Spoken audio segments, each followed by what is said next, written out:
సంతోషి రెడ్డి గారు thank you so much madam. మీరు ఎంత రియాలిటీగా ఎంత జెన్యున్గా ఒప్పుకున్నారు తెలుసా అసలు.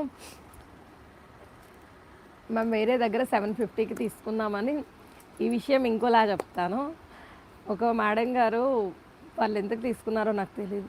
లేదు లేదు మేము వేరే వాళ్ళ ఛానల్లో ఇంత తక్కువకి తీసుకున్నామంటే చాలా తక్కువకి తీసుకున్నాము అని చెప్పేసి ఇక నేను మేడం వాళ్ళకి ఎట్లా వచ్చిందో నాకు తెలీదు.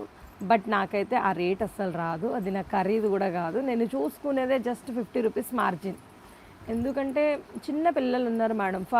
4 ఇయర్స్ 7 ఇయర్స్ బాబు ఉన్నారు నాకు ఇద్దరు. నేనేం చేస్తాను మేడం, బయటకు వెళ్ళి ఏదైనా వర్క్ చేయొచ్చా? నాకు చిన్న పిల్లల తల్లిని, నాకేం పని చేస్తా చెప్పండి బయటికి వెళ్ళి.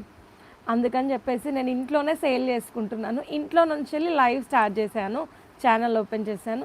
ఇప్పుడు ఇంటి పక్కనే ఒక షట్టర్ ఖాళీ అయితే అదే షట్టర్లో చక్కగా షాప్ పెట్టుకున్నాను. షాప్ మంచిగా ఫిల్ చేశాను. ఒక 5 lakhsతోని మంచిగా స్టాక్ తెప్పించి స్టార్ట్ చేశాను. ఇప్పుడు నేను ఇంక బయటకు ఇంక పెద్దగా ఏదైనా చేద్దామన్నా కూడా పిల్లలు చాలా చిన్నగా ఉన్నారు కాబట్టి నేను ఎటు వెళ్ళే రిస్క్ కూడా చేయట్లేదు. నేను ఆలోచించి ఇది స్టార్ట్ చేసింది ఏంటంటే, బయట ఎక్కడో ఏదో వెళ్ళి వర్క్ నేను చేసుకునే బదులు నాకు ఇక్కడ ఒక శాలరీ లెక్క వచ్చినా చాలు, మార్జిన్తో సేల్ చేసుకున్నా సరిపోయిద్ది. నా కాన్సెప్ట్ అంతే, మార్జిన్తో సేల్ చేసుకున్నా సరిపోయిద్ది అన్న ఉద్దేశంతోనే నేను స్టార్టింగ్ అలాగనే ఉన్నాను. ఇప్పుడు షాప్ పెట్టిన తర్వాత కూడా అలాగనే ఉన్నాను. నా ఛానల్ మానిటైజేషన్ అయినాక కూడా అలాగనే ఉన్నాను. నేను ప్రైజెస్ అయితే ఎక్కువ ఏమీ ఉండదు, కానీ కొందరు అట్లా అంటారు మేడం. నేను చాలా తక్కువ తీసుకున్నా బయట. మీరు చాలా జెన్యూన్గా చెప్పినారు.